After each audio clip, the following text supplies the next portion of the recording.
Wassup YouTube, PokePrimer here, ready to deliver you our team builder for week number 7 of the NPBF. We are having our rematch against Antonio and the Kisaki City Glaceons.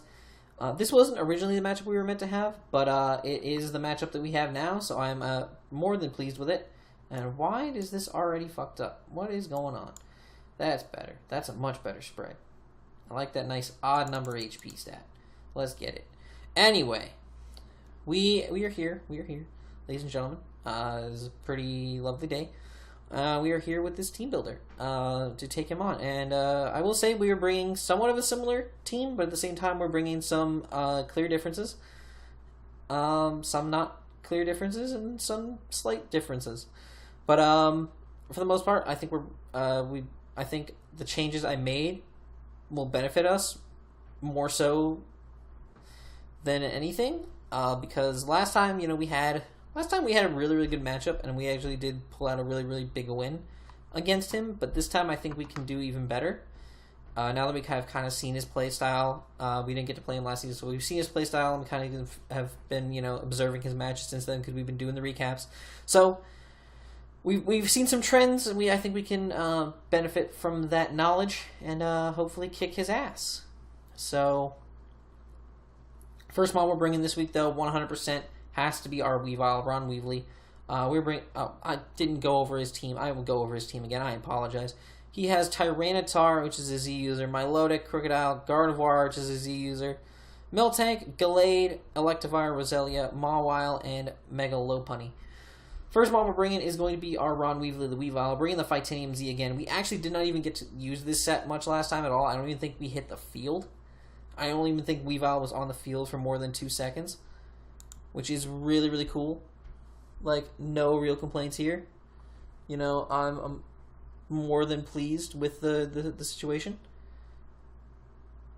But yeah, we were able to scoop.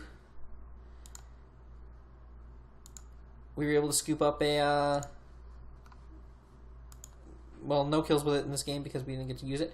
But we're going to be able to scoop up some serious kills this week because we've altered the set slightly. Last time we had Ice Shard over Substitute because I wanted to have Ice Shard just in case of, say he's Scarf Crook and I want to be able to pick it off or something like that, or if he's or if Mega Lopunny's down low enough for us to pick it off, and we can do that, something like that. But I realized that just doesn't seem like viable scenarios. And, like, I have ways of handling Scarf Crook. I have ways of handling... I have ways of handling Mega Lopunny. I'm not really worried about it.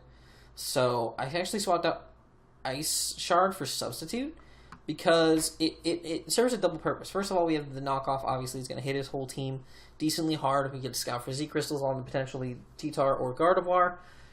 Gardevoir's not a Z-Crystal user. It actually pretty much just straight up almost dies, which is great. So that's a cool thing. It does massive damage to the majority of his team. Like, not really anything. Let's switch into the knockoff here. Then we have the sub-Focus Punch. We have Focus Punch for the Titanium Z. This pretty much guarantees us knocking out Tyranitar. Also gives us a really good chance to knock out Crocodile, even if it's an Intimidate variant.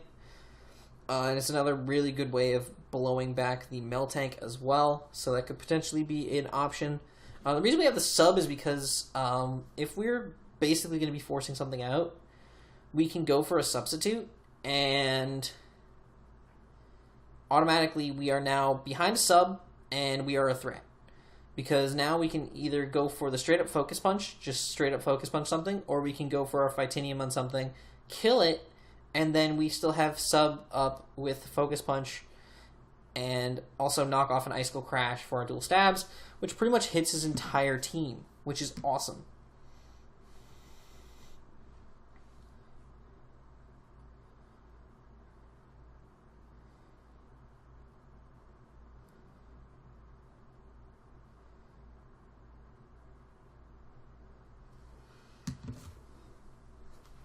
So I think this set actually has a lot of potential to do a lot more work this time without the Ice Shard. I couldn't really afford bringing it in last time because it just didn't have a reason to, but now I can pretty much put this thing on the field and just click Substitute at some point, and then I should be fine. So that's cool. We have Dahlia, once again, Life Orb Technician, Rose Raid. But this time with Leaf Storm, Giga Drain, Sludge Bomb, and Hidden Power Fighting. I did not bring the Extra Sensory, and there's a reason for that, because I've been watching his games, and to my recollection, off the top of my head, he has not brought Roselia at all. Has not touched this Roselia whatsoever. Has not brought it. And that, to me, is extremely telling that I don't think he will use it, especially not in this game, because we have things like the Weavile, we have things like the Charizard X. I think those mons just by themselves scare Roselia off immediately. Roselia does nothing against us, but except potentially walling our Rotom Wash, which, alright, if you want to bring Roselia just to wall Rotom Wash, that's fine.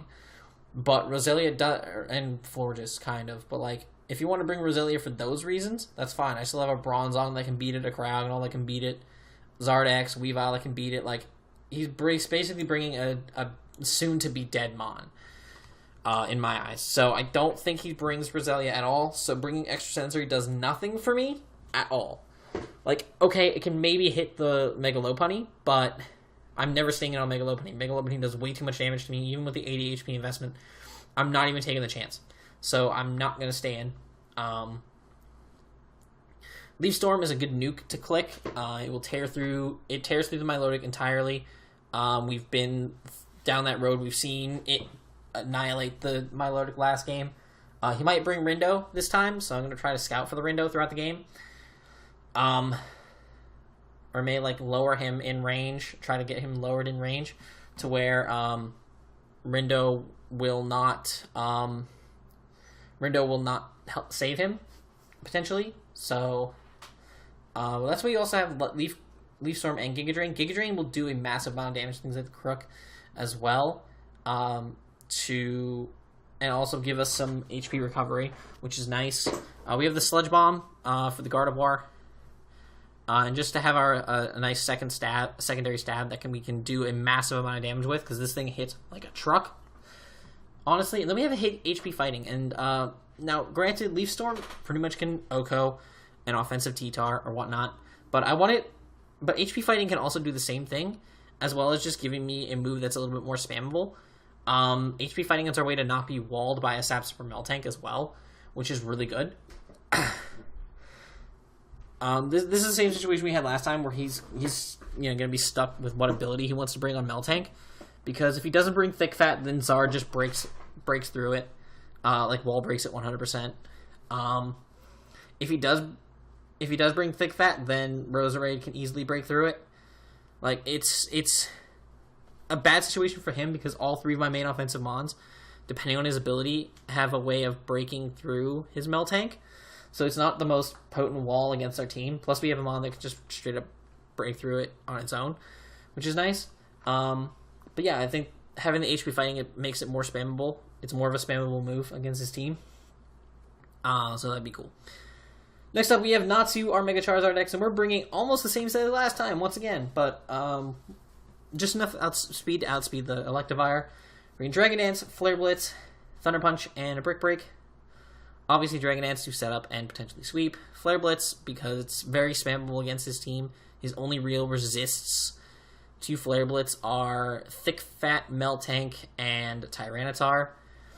We have Thunder and the Milotic. We have Thunder Punch for the Milotic, though. And this time, instead of bringing Earthquake, because Earthquake doesn't do the...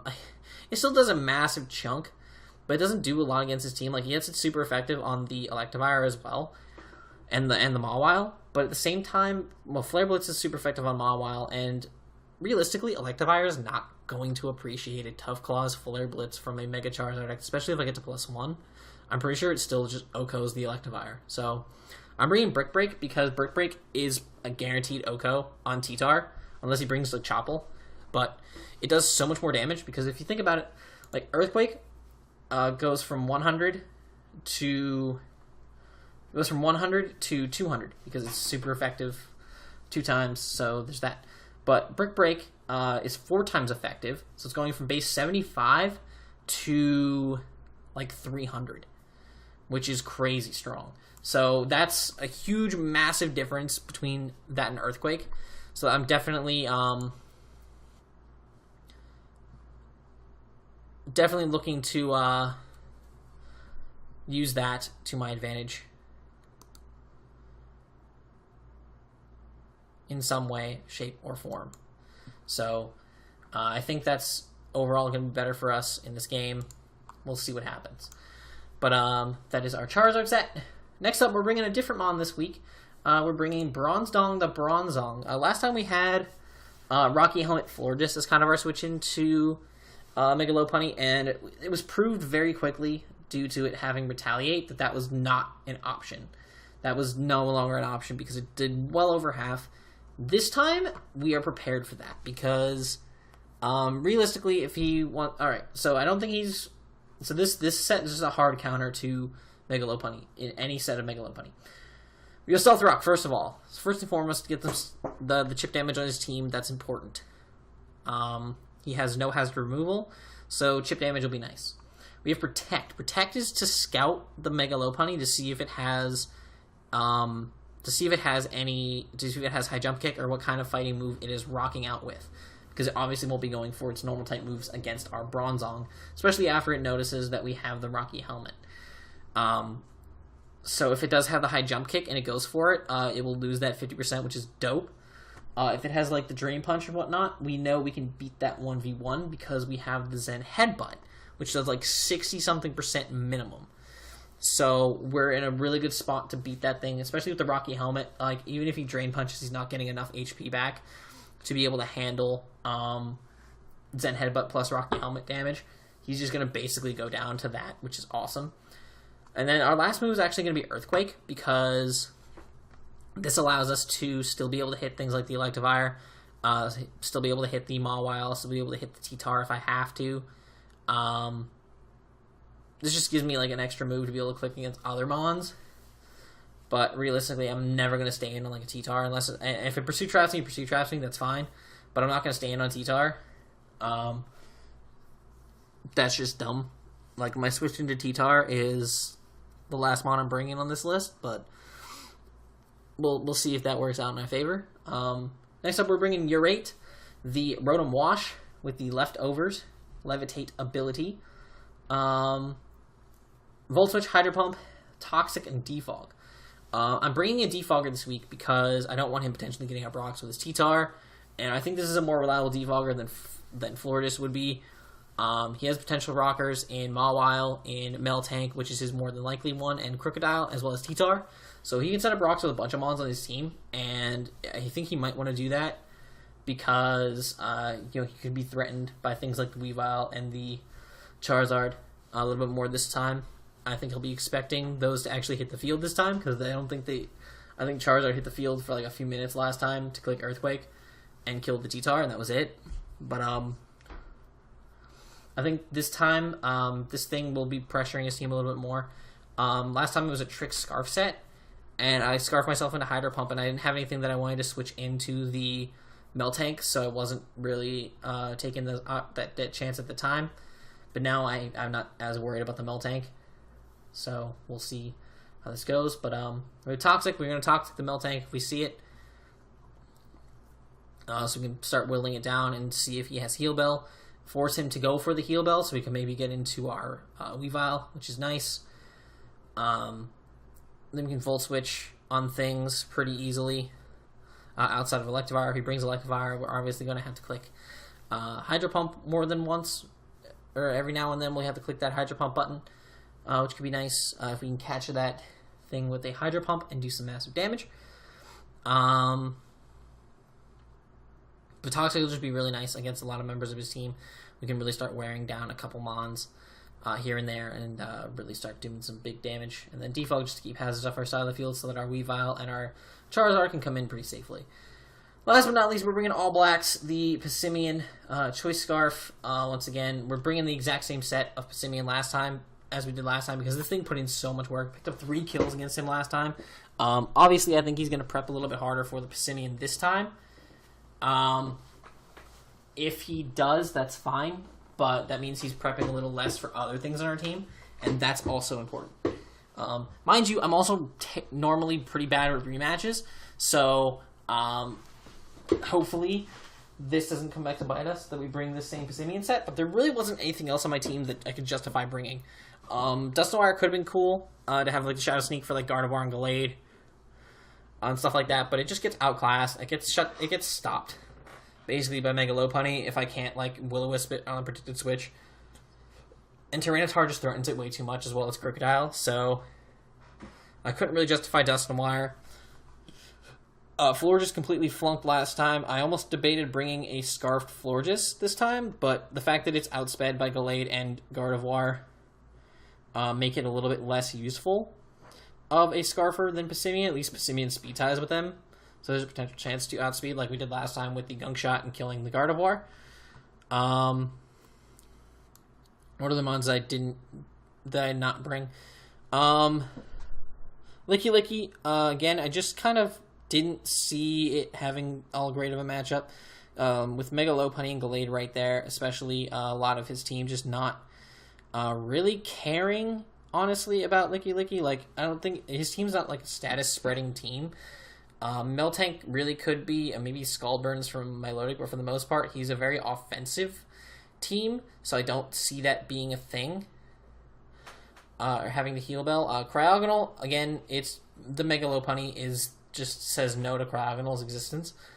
Even though Cryogonal's faster than the majority of his team, and if you bring Stick Fat Miltank as well, it just kind of hard counters or hard switches in every time to Cryo, and Cryo can't do shit to Miltank. And if it has Heal Bell, I can't like Toxic Stall it with Cryo either. So there's that. So I think I did bring the 6 best mons for this matchup. So let me know what you guys think in the comment section below. Let me know if you guys think I could have done anything differently. But thank you all for watching. The battle will be going up tomorrow. Until then, I am PokePrimer, signing off. Peace.